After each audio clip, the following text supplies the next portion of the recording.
आते हुए बैठक शुरू हो जाएगी।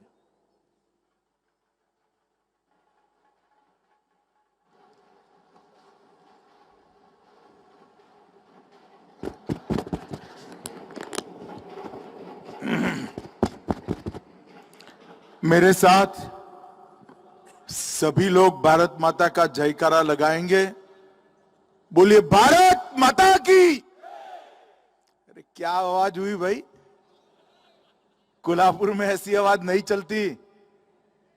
मोदी जी तक आवाज जानी चाहिए कि कोल्हापुर की आसपास की 12 की 12 विधानसभा सीटें और दोनों लोकसभा सीटें भारतीय जनता पार्टी शिवसेना युति को जीतनी है।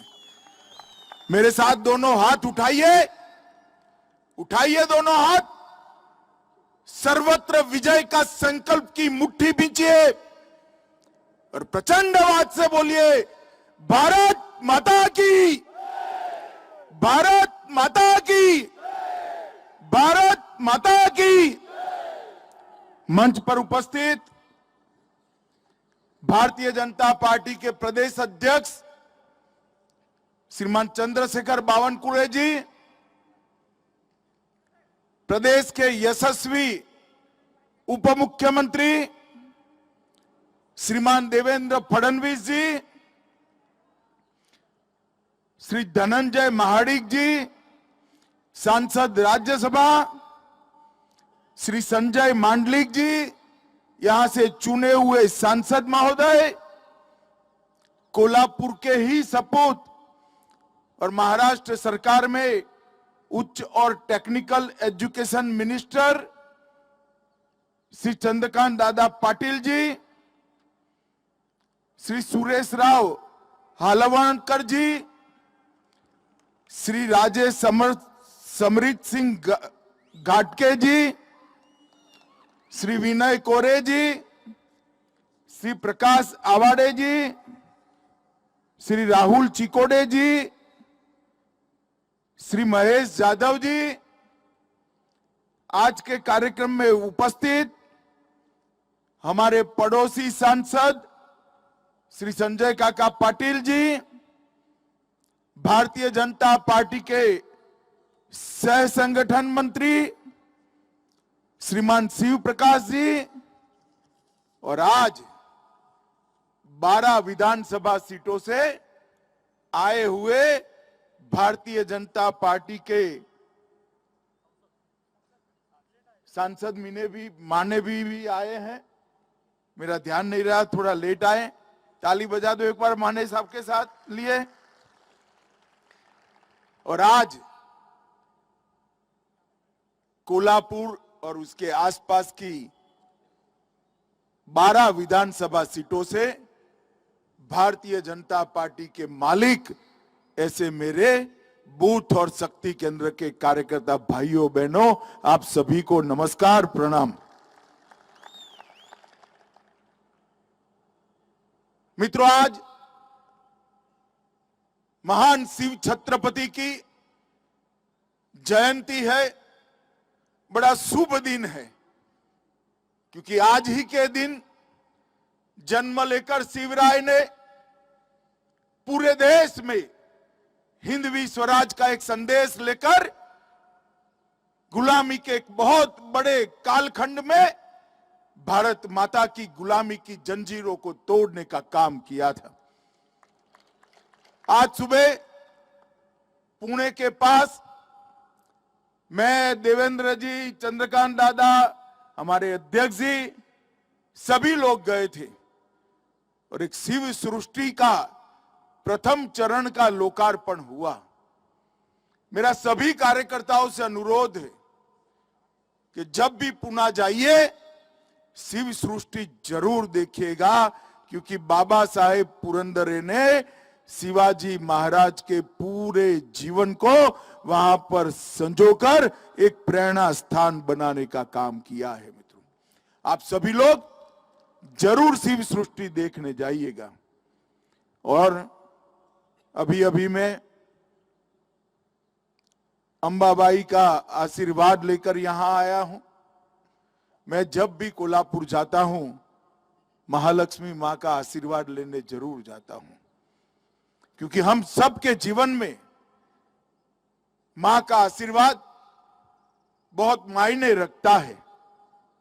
और मैं जब जब भी मां का आशीर्वाद लेकर गया, हमेशा भारतीय जनता पार्टी को यश मिला है, विजय मिला है, आगे बढ़ी।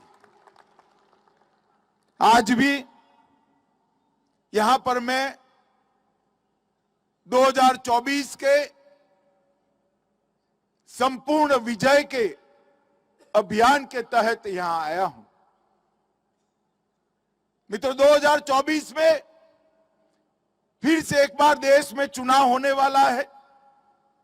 हमें मालूम है कि हम और हमारे साथी दल शिवसेना महाराष्ट्र में चुनाव लड़ेंगे और सामने सारे इकट्ठा होकर लड़ने वाले हैं। तीनों पार्टियां, प्रकाश आंबेडकर जी और जो कुछ बचे खुचे हैं, सारे एक ही बास्केट में आकर भारतीय जनता पार्टी के सामने चुनाव लड़ेंगे। और ये चुनाव केवल और केवल भारतीय जनता पार्टी की सरकार फिर से बनाने का चुनाव नहीं। ये चुनाव फिर से एक बार पूर्ण बहुमत और 2/3 बहुमत से भाजपा और साथी दलों की सरकार बनाने का नहीं। ये चुनाव फिर से एक बार मोदी जी को प्रधानमंत्री बनाने का चुनाव नहीं है। मैं आपको विश्वास दिलाता हूं मित्रों कि आने वाले चुनाव में भारतीय जनता पार्टी का विजय ये महान भारत की रचना का चुनाव है, समृद्ध भारत की रचना का चुनाव। मोदी जी ने इन 9 साल के अंदर ढेर सारे परिवर्तन करे। देश की प्रगति, देश में शांति, देश की सुरक्षा और देश की समृद्धि चकाचौंध हो जाए, इतनी तेजी से आगे बढ़ रही है। इसीलिए सारे लोग इकट्ठा होने वाले हैं। मगर मैं जरा भी चिंतित नहीं हूं, किंचित मात्र चिंतित नहीं हूं कि जिस पार्टी के साथ ऐसे देव दुर्लभ कार्यकर्ता हो, वो पार्टी कभी पराजित हो ही नहीं सकती। और यहां तो ये देव दुर्लभ कार्यकर्ताओं की टीम और साथ में मोदी जी जैसा करिश्माई नेतृत्व और परिणाम देने वाला नेतृत्व, ये दोनों का योग मणिकंचन का योग होता है। पराजय दूर दूर तक नहीं दिखाई पड़ने वाला है। मित्रों, हम सभी लोग भारतीय जनता पार्टी के कार्यकर्ता हैं। चंद्रकांत दादा वे धीरे धीरे धीरे धीरे अपनी स्टाइल से कह रहे थे, बूथ वाले आए, शक्ति केंद्र वाले आए, विधानसभा वाले आए। अरे दादा, काहे को धीरे धीरे बोलते हो? हमारी सामने वाली पार्टी की इतनी सभा नहीं होती, एक कार्यकर्ता का मेला हुआ इतना बड़ा हुआ है, देखकर किसी को अटैक आ जाए। ये भारतीय जनता पार्टी की संगठन की शक्ति का परिचायक। और भारतीय जनता पार्टी लोगों के बीच में लोक संपर्क और लोक संग्रह के सूत्र पर काम करने वाली पार्टी है। और इसीलिए जहां एक बार भारतीय जनता पार्टी का विजय होता है, वहां भारतीय जनता पार्टी हमेशा के लिए विजयी होती है। मित्रों, मैं आज आप सभी को 2014 के पहले का भारत का परिदृश्य याद कराने आया हूं। और शरद राव जी को भी कहता हूं, आप तो मंत्री थे, याद करिएगा कैसा भारत हमें सौंप कर गए थे आप। 2004 से 2014 तक ऐसी सरकार चली कि जिस सरकार में प्रधानमंत्री को कोई प्रधानमंत्री नहीं मानता था और सारे मंत्री अपने आप को प्रधानमंत्री मानते थे। जिस सरकार में फैसले की कोई प्रक्रिया नहीं थी, पॉलिसी पैरालिसिस हुआ था। 12 लाख करोड़ के घपले, घोटाले, भ्रष्टाचार, स्कैम हर रोज अखबारों की सुर्खियां बनते थे। कभी सुप्रीम कोर्ट ऑर्डर करती थी, कभी केग कोई जांच जाहिर कर देते थे, कभी सीबीआई कूट पड़ती थी। वो सरकार चलाने वाले को मालूम ही नहीं था कि कौन आज हमें कहां से सर पर टपली लगाने वाला है, मालूम ही नहीं पड़ता। 12 लाख करोड़ के घपले घोटाले भ्रष्टाचार हुए। आए दिन पाकिस्तान से घुसपैठ कर कर आतंकवादी हमारे जवानों के सर काट कर ले जाते थे, उससे पैरों से अपमानित करते थे, और दिल्ली का दरबार चुपचाप बैठा हुआ था। दिल्ली के अंदर किसी में हिम्मत नहीं थी कि पाकिस्तानी आतंकवादियों के खिलाफ, इनके करतूतों के खिलाफ कोई कदम उठाए, कोई एक्शन ले। और प्रजा भी निश्वास के साथ सारी प्रक्रिया को मूक दर्शक बनकर देख रही थी। देश की आंतरिक सुरक्षा कोई ठोर ठिकाना नहीं था। उत्तर पूर्व में ध्वजवंदन नहीं करने देते थे, नक्सलाइट क्षेत्रों में स्कूलें बंद करा दी, कलेक्टर की ऑफिस को ताले लगा दिए। कश्मीर के अंदर आए दिन बंद, हड़ताल, बम धमाके, बम विस्फोट, सारे थिएटर बंद, सारे कल कारखाने बंद। एक प्रकार से देश के अंदर अव्यवस्था अपने चरम पर थी, और दुनिया में भी देश की साख नीचे नीचे नीचे गई थी। और उस वक्त 2013 में भारतीय जनता पार्टी ने तय किया कि हम अगला चुनाव उस वक्त के गुजरात के मुख्यमंत्री श्री नरेंद्र मोदी के नेतृत्व में लड़ेंगे, और वो हमारे प्रधानमंत्री पद के प्रत्याशी हैं। देखते देखते देखते आक्रोशित युवाओं की भीड़, आक्रोशित युवाओं की भीड़ एक बहुत बड़े बवंडर में बदल गई, और सब लोग मोदी जी के पीछे लग गए। और 2014 का जो परिणाम आया, वो परिणाम मित्रों ऐतिहासिक परिणाम था। आजादी के बाद पहली बार किसी गैर कांग्रेसी दल ने पूर्ण बहुमत की सरकार बनाई। आजादी के बाद पहली बार भारतीय जनता पार्टी ने अपने बूते पर पूर्ण बहुमत की सरकार बनाई, और नरेंद्र भाई इस देश के प्रधानमंत्री बने मित्रों। और 2024 से 2023 का कालखंड हम सब ने देखा है। 2014 में जब प्रधानमंत्री जी को एनडीए पार्लियामेंट्री पार्टी का नेता चुनने की प्रक्रिया थी, मैं सेंट्रल हॉल में बैठा था, मैं भारतीय जनता पार्टी का महासचिव था। वहां पर मोदी जी ने भाषण किया कि मेरी सरकार दलितों की सरकार है, मेरी सरकार गरीबों की, पिछड़ों की, आदिवासियों की और किसानों की सरकार है। और आज पीछे मुड़कर देखते हैं तो वो कोरा भाषण नहीं था, मोदी जी ने कर कर दिखाया है मित्रों, ये कर कर दिखाया है। ये 9 साल के अंदर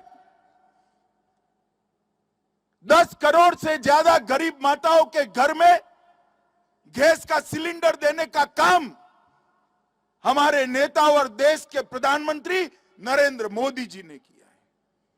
जो गरीब महिला कभी कल्पना नहीं कर सकती थी कि मेरी झोंपड़ी धुएं से मुक्त हो जाएगी, मेरे घर में भी सिलेंडर आएगा।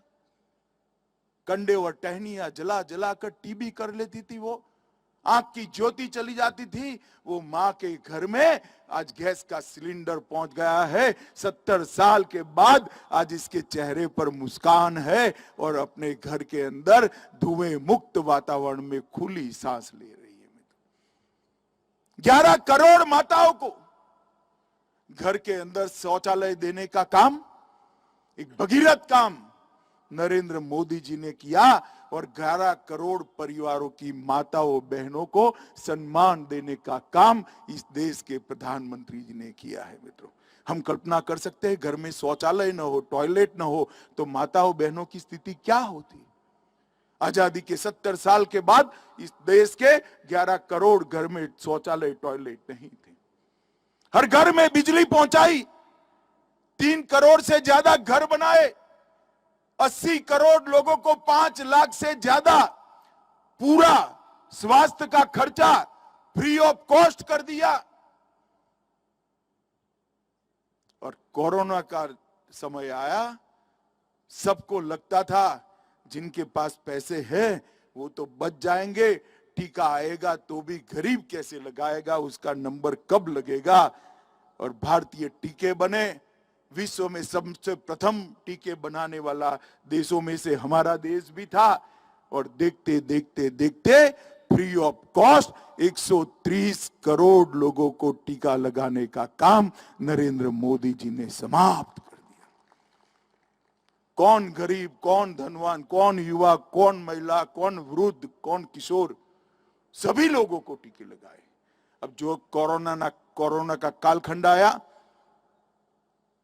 लॉकडाउन हुआ, 80 करोड़ लोगों को, देश के 80 करोड़ लोगों को उस दिन से आज तक प्रति व्यक्ति प्रति माह 5 किलो अनाज मुफ्त में देने का काम ये भारतीय जनता पार्टी की सरकार करती है।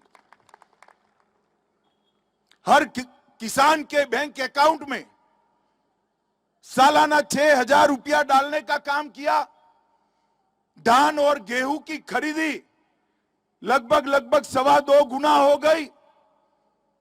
बंद पड़ी हुई गन्ना मिलों को अभी के बजट में 10,000 करोड़ का टैक्स का राहत रिट्रोस्पेक्टिव इफेक्ट से देने का, पश्चात असर से देने का काम देश के प्रधानमंत्री जी ने किया। किसानों के लिए ढेर सारी योजना लेकर आए। तो मोदी जी ने जो कहा था कि मेरी सरकार गरीबों की सरकार है, दलितों की सरकार है, आदिवासियों की सरकार है, पिछड़ों की सरकार है, किसान की सरकार है, उसकी उन्होंने परिपूर्ति कर दी। मित्रों, सुरक्षा के मामले में मोदी जी ने आजादी के बाद पहली बार देश की रक्षा नीति सुनिश्चित की। पहले रक्षा नीति विदेश नीति से प्रभावित होती थी। मोदी जी ने कर दिया स्पष्ट कि हमें दुनिया के हर देश के साथ अच्छे संबंध चाहिए, पड़ोसियों के साथ भी चाहिए, मगर हमारी सीमाओं के साथ, हमारे जवानों के साथ कोई छेड़खानी करेगा तो उसको मुंह की खानी पड़ेगी, वो सुनिश्चित कर दिया। पाकिस्तान को आदत पड़ी थी हर रोज यहां आकर कुछ न कुछ हरकत करने की। उरी और पुलवामा में हमला कर दिया, हमारे जवानों को जिंदा जला दिया, गोलियों से भून दिया। सब लोग सहम कर रह गए। अब क्या हो गया, क्या हो सकता है, युद्ध तो कर नहीं सकते, क्या होगा। सब देखते ही रह गए। 10 ही दिन में सर्जिकल स्ट्राइक और एयर स्ट्राइक कर कर पाकिस्तान के घर में घुसकर बदला लेकर हमारे जवान वापिस आ गए। और एक ही कदम से पूरी दुनिया में एक संदेश चला गया कि भारत की सीमा और भारत की सेना इसके साथ छेड़खानी नहीं करते, वरना नतीजे भुगतने पड़ते हैं, नतीजे भुगतने पड़ते हैं। कई सारी ऐसी समस्याएं जिसके लिए देश सोचता था कि कभी रिजॉल्व ही नहीं हो सकता। यहां इतने सारे कार्यकर्ता आए हैं। भैया आप मुझे बताओ, 2014 के पहले आप मानते थे कि इस देश में कभी शांतिपूर्ण तरीके से राम मंदिर का निर्माण अयोध्या में होगा? ऐसा कोई मानता था क्या? जरा जोर से बोलो, मानते थे क्या? और जोर से बोलो, मानते थे?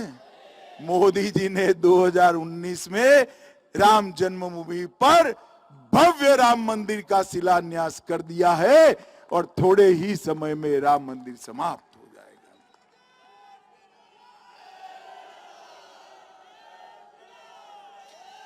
और खाली राम मंदिर नहीं, औरंगजेब ने तोड़ा हुआ काशी विश्वनाथ का कॉरिडोर नया बना, उज्जैन में महाकाल का कॉरिडोर बना,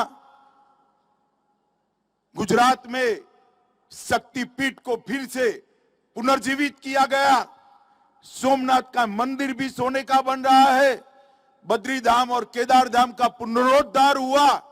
हमारे सारे आस्था केंद्रों को गर्व के साथ महिमा मंडित करने का काम नरेंद्र मोदी जी के नेतृत्व में हुआ है। और मोदी जी ने सिद्ध कर दिया कि सांस्कृतिक विरासत को संभालना और आधुनिक भारत बनाना दोनों साथ में हो सकता है, इसके बीच में कोई विरोधाभास नहीं है। मुझे बताओ, आप कभी लोग सोचते थे कि ट्रिपल तलाक इस देश में खत्म हो जाएगा? बोलो, कोल्हापुर वालों सोचते थे क्या?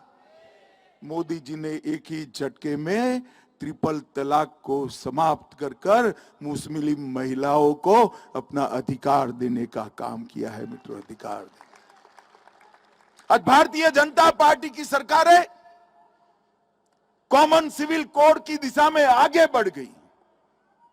और आप कभी सोचते थे क्या?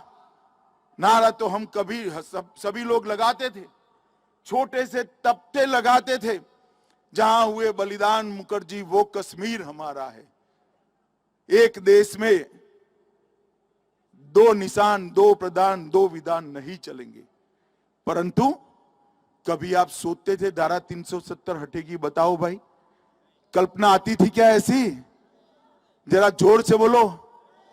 5 अगस्त 2019 को मोदी जी ने कलम के एक झटके से धारा 370 और 35 को उखाड़कर फेंक दिया।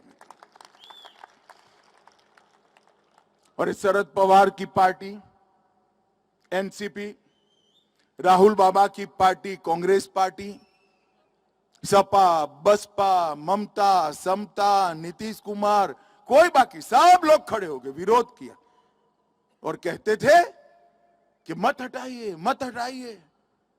मैं ही बिल पायलट कर रहा था, मैंने पूछा क्यों ना हटाए भाई? तुमने कहा कश्मीर में खून की नदियां बह जाएगी। मित्रों, 370 कलम समाप्त हो गई, खून की नदियां छोड़ो, किसी को कंकर चलाने की हिम्मत नहीं हुई है, कंकर चलाने की हिम्मत।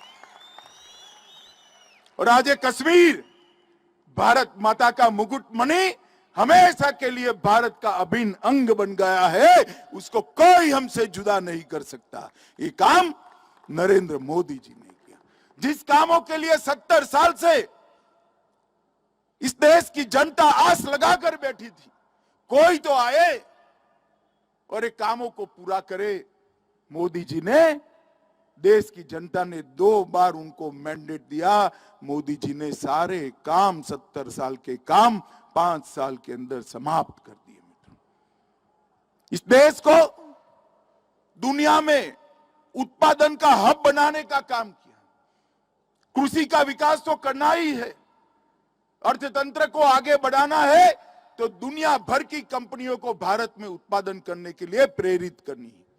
मेक इन इंडिया की पॉलिसी लाए, अनेक प्रकार की नीतियों का निर्धारण किया, अंतरिक्ष के क्षेत्र में, ड्रोन के क्षेत्र में स्टार्टअप की पॉलिसी, मैन्युफैक्चरिंग हब की पॉलिसी, कई प्रकार की पीएलआई स्कीम लाए, कई राज्यों में डिफेंस कॉरिडोर बनाए और देखते देखते देखते भारत आज दुनिया में सबसे लोकप्रिय उत्पादन का हब बना है। दुनिया की सारी कंपनियां आज भारत में उत्पादन करने के लिए लालायित खड़ी है। और इसका परिणाम क्या हुआ? 2004 में अटल जी देश के अर्थतंत्र को 11वें नंबर पर छोड़कर गए थे और अर्थशास्त्री प्रधानमंत्री मनमोहन सिंह 11 से 1 कदम आगे नहीं बढ़ पाए। 10 साल तक 11 का 11 किया और एक बार तो कांग्रेस के प्रवक्ता ने बहुत बड़ी उपलब्धि बताई कि हमने हमारी रैंकिंग को नीचे नहीं जाने दिया। बहुत बड़ी, कितनी बड़ी उपलब्धि उन्होंने बताई। मोदी जी ने 9 साल में हमारे अर्थतंत्र को 11वें नंबर से 5वें नंबर पर पहुंचाने का काम कर दिया। इतनी बड़ी छलांग कभी नहीं लगी और ये सिद्ध हो गया कि भारतीय जनता पार्टी आती है तो अर्थतंत्र आगे बढ़ता है और कांग्रेस और उसके साथी आते हैं तो अर्थतंत्र में स्थगितता आ जाती है। 9 साल से सरकार चला रहे हैं। 12 लाख करोड़ के घपले घोटाले करने वाली ये कांग्रेस पार्टी और उनके साथी शरद राव समेत सभी कोई हम पर आज तक एक पैसे का भ्रष्टाचार का आरोप नहीं कर पाया। हमने प्रामाणिकता के साथ सरकार, किसी की हिम्मत नहीं, विपक्ष की भी नहीं, मोदी जी पर भ्रष्टाचार का आरोप लगाए। और जहां तक महाराष्ट्र का सवाल है, महाराष्ट्र के अंदर एक कोल्हापुर लोकसभा बैठक और इसके साथ वाली बैठक दोनों हमने चिन्हित बैठकों में चिन्हित की है। इसको फिर से जीतना है और यहां मजबूत गढ़ एनडीए का बनाना है। और अब तो सारे व्यवधान दूर हो गए हैं। 19 को देवेंद्र जी के नेतृत्व में हम चुनाव लड़े थे या नहीं लड़े थे भाई? जरा जोर से बोलो, लड़े थे या नहीं लड़े थे? बड़ी फोटो मोदी जी की लगाई थी या नहीं लगाई थी? छोटी फोटो उद्धव जी की थी या नहीं थी? कई बार बोले कि नहीं बोले देवेंद्र के नेतृत्व में चुनाव लड़ रहे हैं। मैंने भी हर जगह पे कहा, मोदी जी ने भी हर जगह पे कहा और चुनाव के नतीजे आए, मुंह में पानी छूटा, सारे सिद्धांतों को तरबतर कर कर शरद राव की शरण में जाकर बैठ गए और उन्होंने कहा हमें मुख्यमंत्री बनाओ। पार्टी किसकी बड़ी बनी थी भाई? जोर से बोलो, किसकी बनी थी? कौन बनना चाहिए? अरे हमें सत्ता का लोभ नहीं है। सत्ता के लिए हमने सिद्धांतों की बलि नहीं चढ़ाई है। हिंदू हृदय सम्राट बाला साहब ठाकरे की पार्टी आज शरद पवार के चरणों में बैठ गई थी और आज समय ने करवट ली है। शिवसेना असली बनकर धनुष बाण के साथ भारतीय जनता पार्टी के साथ खड़ी। और मैं फिर से कहता हूं, हमें सत्ता का मोह नहीं है। हमारे मन में महाराष्ट्र का हित सर्वोपरि। और आज भी एकनाथ शिंदे जी को मुख्यमंत्री बनाने का काम केवल और केवल भारतीय जनता पार्टी के हमारे ज्यादा विधायकों ने किया है और आज उनको सबक सिखाने का काम भी हुआ है। मगर महाराष्ट्र के अंदर जब चुनाव है तब हमारी अपेक्षा महाराष्ट्र के अंदर बहुमत की नहीं है, बहुमत नहीं प्राप्त करना है। गत चुनाव में भी 48 में से 42 सीटें जीते थे, मगर हमें इससे संतुष्टि नहीं है। इस बार बहुमत नहीं चाहिए, संपूर्ण विजय चाहिए। 48 की 48 लोकसभा सीटें भारतीय जनता पार्टी की झोली में डाली, मोदी जी के झोली में डाली। और शिवसेना भाजपा युति फिर से एक बार ये सिद्ध कर ले कि कुटिल बुद्धि से राजनीति को और सत्ता को कुछ क्षण के लिए तो हथिया सकते हो, मगर रण मैदान में जब आने का समय आता है तब तो साहस, शौर्य और परिणाम ही काम आता है, जो आपके पास नहीं है, भारतीय जनता पार्टी के कार्यकर्ताओं के पास है।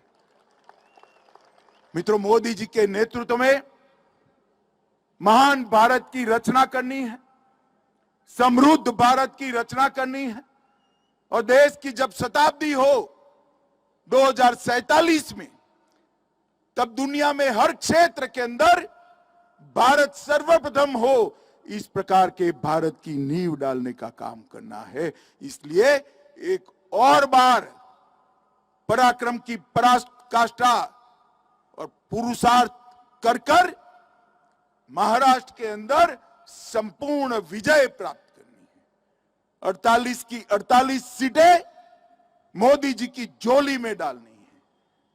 सेना भाजपा युति फिर से एक बार पूरे महाराष्ट्र पर वर्चस्व प्रस्थापित करे, ये बहुत जरूरी है। मुझे बताइए माताओं, भाइयों, बहनों, सभी कार्यकर्ता इसके लिए तैयार है क्या? अरे सुनाई नहीं पड़ता, तैयार है क्या? संपूर्ण विजय के लिए तैयार है क्या? 48 की 48 सीटें मोदी जी की झोली में डालेंगे, मोदी जी को फिर से प्रधानमंत्री बनाएंगे, 2/3 बहुमत से भाजपा सरकार बनाएंगे, जिन्होंने धोखा दिया है उनको सबक सिखाएंगे। तो मेरे साथ दोनों हाथ उठाइए, उठाइए दोनों हाथ। आज शिव जयंती है, संपूर्ण विजय के निश्चय का मुट्ठी बींचिए और प्रचंड आवाज से बोलिए, भारत माता की, भारत माता की जय जय जय जय जय भवानी, जय जय जय जय जय शिवाजी,